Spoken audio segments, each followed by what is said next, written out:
A movie that brings together all the classic horror movie monsters is bound to be quite a spectacle. The soul-chilling ghosts from 13 Ghosts, Alessa from Silent Hill, the giant bloodthirsty bats from Graveyard Shift, the werewolves that bite anyone in sight, the surgeon who dissects living humans, and the ruthless sadistic clowns, among others. These monsters are the childhood nightmares of many. Those who love horror films must not miss this. The entire film is filled with thrills. Hurry and invite your friends to watch together. At the beginning of the film, a female assistant approaches two executives. She reports that the blood ritual in Stockholm has failed. However, the executives are dismissive. They laugh and say they never had high hopes for it. The assistant stated that now it's just them and Japan left. If they can't successfully perform the blood ritual, the deity will surely awaken and destroy the world. However, the executives are still not worried. After all, their base has never failed in nearly 100 years. Then they happily got on their cars to enjoy the weekend. A group of young people boarded a bus to a cabin in the woods.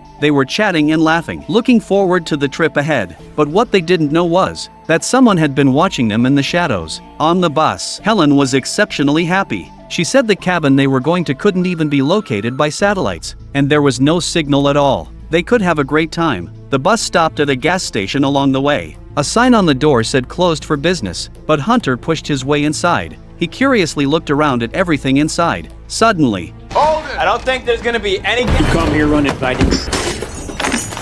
Hunter got frightened and quickly explained the situation. He said they wanted to fuel up the car. At this moment, Helen asked about the location of the cabin. The person replied with some strange words. He even said Helen was quite promiscuous. Thor was extremely angry upon hearing this about his girlfriend. He threw the money at the owner and turned to leave. Then they got back on the car and headed towards the cabin. At this moment, an eagle was circling in the sky over the mountains.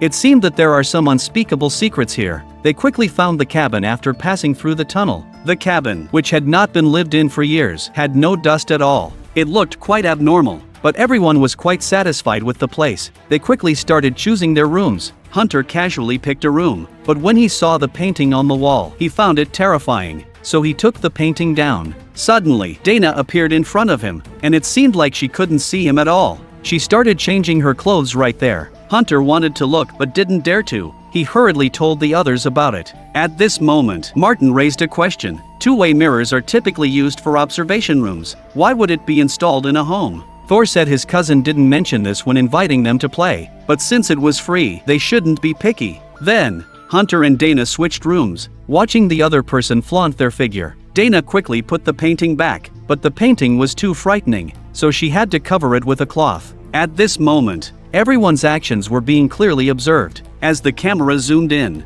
it was indeed the executives that appeared at the beginning. He informed the staff that the live broadcast had begun. They needed to act quickly according to plan. They began a frame-by-frame analysis of the group, and called the gas station owner to praise him for doing a great job. Thanks to his help, the show was about to begin. On the other side, Dana and the others went swimming by the river. They were having a great time, unaware of being watched. Meanwhile, the base staff started placing bets. They were betting on what monster the 5 young people would summon first. It seemed they were this year's sacrifices. The 2 executives happily collected the money. David looked quite disgusted by this. He thought what they were about to do was too cruel. But the executives were indifferent. They stated that it had always been this way for years. They claimed they were saving the world. Then they happily counted their money while dancing. On the other side, the 5 young people played a game of truth or dare. Helen challenged to kiss the wolf on the wall. Her actions excited everyone's eyes. They couldn't help but applaud. Next, she would choose the next person for a dare.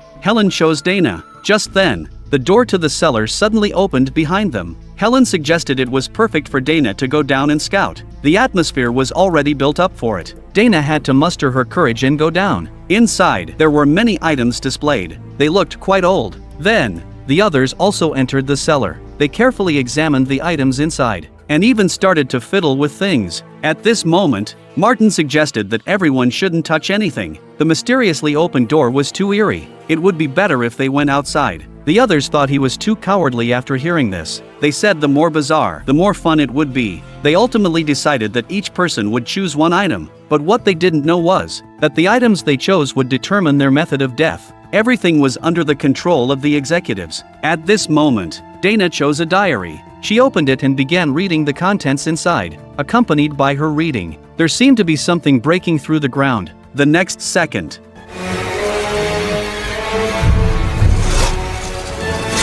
many zombies crawled out of the dirt. They all approached the cabin. It turned out that the diary Dana had was an item from Silent Hill. It was filled with ancient Greek incantations. She actually recognized it and read it aloud. At this moment, the executives watching immediately announced the results. Clearly, those who bet on zombies had won. Some were happy, while others were worried. Those who didn't bet correctly would have to wait until next year. Meanwhile, Japan also began to take action. As long as one side among them succeeded in the blood ritual, the deity would receive nourishment from the blood and continue to sleep. On the other side, Helen was posing by the fireplace. She even twisted in front of Hunter. He was so scared he didn't dare to move. Thor beside him didn't care at all. After getting a bit tipsy, he took Helen into the woods. The remaining three could only exchange glances. Soon, Thor and Helen were ready to engage in deeper interaction. The audience in front of the screen was ready. But at a critical moment, Helen suddenly ran away. The reason was that it was too cold in the woods. Seeing that the two weren't proceeding according to plan, the executives hurriedly raised the temperature in the woods and administered some aphrodisiacs to the two. They even set up some ambient lighting. Everything was in place. The two went straight to the point. Suddenly, it turned out that zombies had arrived. Thor quickly rushed forward and tackled a zombie. But when he ran to check on Helen, a zombie stabbed a knife into his back. He endured the pain and pulled out the knife. But another zombie suddenly came from behind. Thor was knocked down. Helen was also caught in a trap and dragged away. She screamed for mercy in fear. Just then, a zombie came over with a saw. It directly severed Helen's head. The executives in front of the screen lowered their heads upon seeing this scene. They observed a moment of silence for her. Then he operated the machine to collect Helen's blood. The first blood ritual was complete. On the other side, the people in the cabin were still unaware. Martin was suspicious and felt that something was abnormal. He decided to go outside for a walk to clear his mind. As he passed through the living room, he accidentally interrupted Dana and the others. Then Martin went outside. He was feeling down that everyone else was paired up, while he was left alone. Thor, covered in blood, ran out of the woods. Martin followed him. At this moment, Dana saw the injured Thor. She asked where Helen had gone. Thor said she was dead. They needed to leave immediately, but Dana didn't believe him at all. She insisted on going out to look for her. Then Dana opened the door directly. The zombies outside have been waiting for a long time. They even brought Helen's head along. Dana caught the head and let out a scream. Seeing that the zombies were about to come in, Thor hurriedly stepped forward to block the door. Martin and the others quickly came to help. At this time, Dana remembered the contents of the diary. She was crying uncontrollably. Fortunately, Thor was a level-headed person. He calmly told everyone to secure the doors and windows, and no matter what happened, they must gather together and never disperse. The executives heard this and disagreed. The blood ritual must be carried out in order of death. If they all gathered together and killed out of order, it would all be over. Then they administered a strong drug to Thor. Thor instantly changed his tune and said they must split up. Hunter didn't think about it. He thought whatever Thor said was right. Only Martin raised a doubt. But they didn't listen and dispersed immediately. The executives separated the group. Martin ran back to his room and accidentally broke a lamp. He discovered a hidden camera inside. Martin instantly realized this was a prank show. He couldn't help but marvel at how realistic the props were. The executives panicked upon seeing this. They prepared to administer some drugs to him as well. However, before the executives could take action, Martin was directly taken away by a zombie. Looking at the zombie in front of him holding a knife, he wasn't scared at all. In order to show his bravery to his parents watching on TV, he picked up a cup and smashed it at the zombie. But after hitting it, Martin realized something was wrong. He wanted to run, but was stabbed in the back by a zombie with a flying knife. Then he was directly dragged away. The executives hurriedly collected the blood. Meanwhile, Dana was hiding in the house. Suddenly, a zombie broke the window trying to get in. She was frightened and moved a cabinet to block it. Seeing that the zombie was about to rush in, hearing the noise next door, Hunter immediately smashed the two-way mirror and called Dana to come to his room. Then Hunter lifted the bed to block the opening. At this moment, they discovered a hidden door on the ground. Seeing that it was empty below, the two decided to hide inside. After Dana entered, she found that it was just as mentioned in the diary. Many people had been killed here. They had to leave quickly. However, Hunter felt that it was safe here. He reassured Dana that the zombies wouldn't find them, but just as he finished speaking, to save Hunter, Dana engaged in a tug-of-war with the zombie. She used all her strength to pull Hunter back. Then Dana picked up a steel rod from the ground and stabbed it into the zombie's head. Seeing that it didn't die, she stabbed it again to finish it off. The executives cursed the zombies for being useless. Just then, Thor found the two and was ready to drive them to escape. The group ran wildly and boarded the bus. On the other side, Japan's operation was declared a failure with 0 casualties, because the evil spirit was touched by the children and turned into a frog. If their blood ritual also failed, the deity would awaken and destroy the world. The two executives were feeling extremely frustrated. At this time, the car was about to exit the tunnel. The executives prepared to blow up the tunnel to force them back, but fault occurred at critical moments. The executives hurriedly ran to troubleshoot. They finally detonated the bomb just before the car exited the tunnel. Meanwhile, Dana and the others were forced off the bus to look for another way out. After searching, they indeed found one.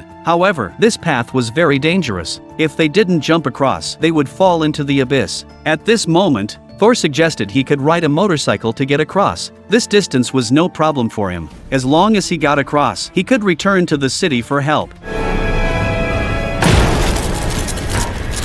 Who would have thought there was an invisible barrier here? Thor died on the spot. Seeing this scene, Dana was very devastated. Hunter immediately went to drive. After thinking, he decided to park the car in a safe place to hide. After all, zombies have no brains. Perhaps they wouldn't be able to find them at all. Suddenly,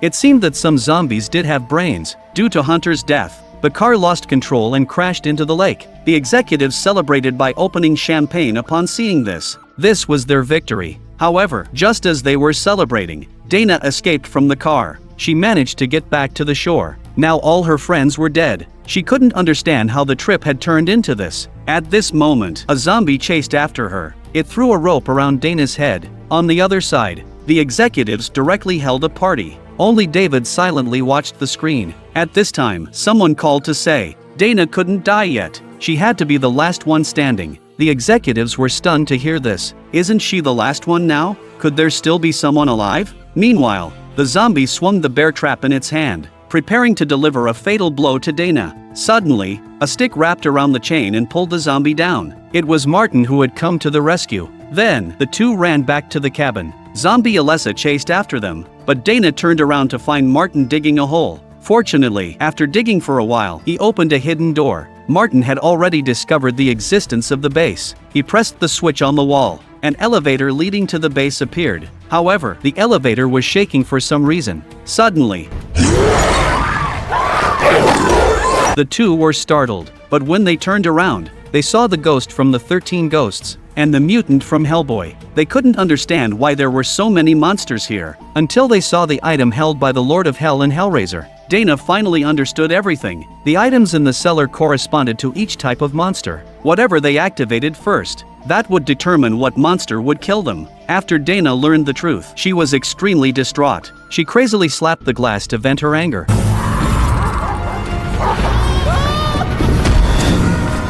Meanwhile, the executives discovered that they had broken into the base and immediately notified security to take action. After the elevator stopped, security personnel arrived with guns drawn. A zombie with only one hand helped them. The two immediately killed each other. Then, they looked around, trying to find the mastermind behind everything. Suddenly, the loudspeaker overhead crackled to life. The executives were brainwashing the two, hoping they would sacrifice themselves to prevent the deity from awakening. However, the two didn't want to listen to his nonsense at all. They ran into the control room. At this time, a large number of security personnel rushed in with guns. Dana opened all the cages of the monsters. The next second, the monsters emerged, instantly killing all the security personnel. The scene was drenched in blood. Reinforcements immediately arrived. They were prepared to drive all the monsters back. However, the monsters were incredibly strong. Whether it was the facehugger from Alien or the masked killer from The Strangers, they had wreaked havoc in their respective worlds. Moreover, there were a total of 140 different monsters. They quickly began to slaughter the base, watching the situation spiral completely out of control. The executives panicked as well. He was just about to use gas to eliminate the monsters, when suddenly, the power system malfunctioned. On the other side, Martin and the others encountered danger as well. A giant bat suddenly charged into the control room. The two were terrified and ran away, but there was no safe place in the base anymore. The worst part was that the zombies from Night of the Living Dead were targeting them. The two hurriedly dove into a nearby hole. Meanwhile, the people in the base were being killed in various ways. Some were stabbed to death by the clown from IT. Others were impaled by the unicorn from Supernatural. The scariest part was that these monsters were very difficult to kill. They quickly made their way to the executives.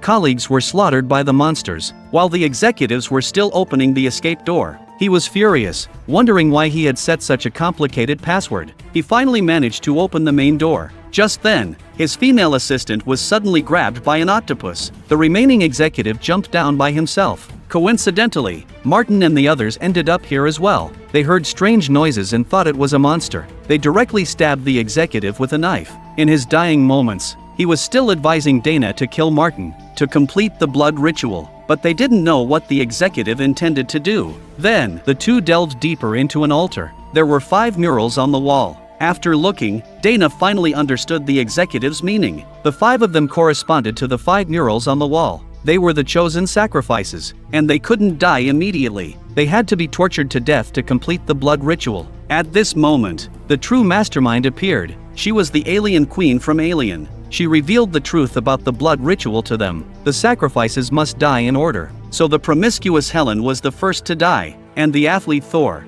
the genius Hunter and the fool Martin. These 3 in the middle didn't matter. They could die in any order without affecting anything. The last one was Dana. However, whether she lived or died was determined by fate. At this point, Dana asked what would happen if the blood ritual wasn't completed. The other replied that the deity would awaken. They were powerful and once ruled the earth. Once awakened, the consequences would be unimaginable. And now there were only 8 minutes until sunrise. If Martin was still alive, humanity would face calamity and march towards extinction. But Martin still couldn't accept sacrificing himself for others to live. Just then, Dana behind him raised her handgun. Martin turned around in shock. He never expected Dana would do this. Since she felt inclined to act, he wouldn't show mercy either. So the werewolf came behind Dana. Martin pretended not to see. Seeing that Dana was about to be bitten to death, the alien queen hurriedly tried to grab the gun. She wanted to kill Martin first to complete the blood ritual. However, her combat power was 0, and she couldn't overpower Martin at all. At this moment,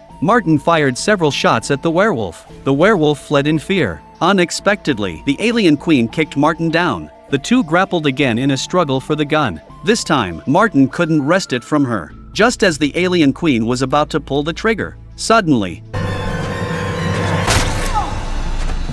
Martin kicked Alessa into the abyss. Immediately after, he lay down next to Dana slowly. The two reconciled their differences. The film was coming to an end, and Martin has come to the conclusion that the cabin didn't belong to his cousin. They had been set up from the very beginning. At this moment, the surroundings suddenly shifted. It seemed the deity was about to awaken. However, Martin didn't care. Instead, he leisurely lit a cigarette. The next second, a crack suddenly appeared in the ground.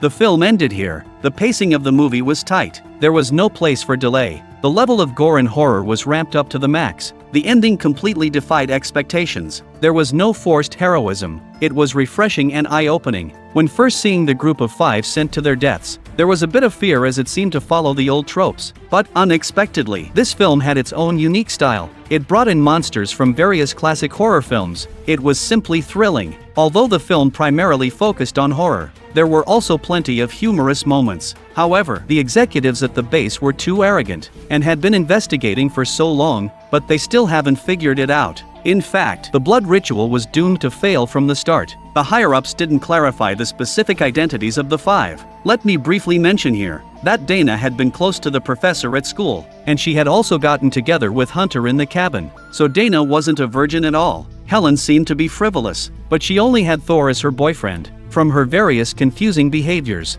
she should be considered foolish, and Martin was definitely not a fool. Otherwise, he wouldn't have survived until the end. This point was quite interesting. If you enjoy my channel, please subscribe to my channel. Your support is the greatest encouragement to me.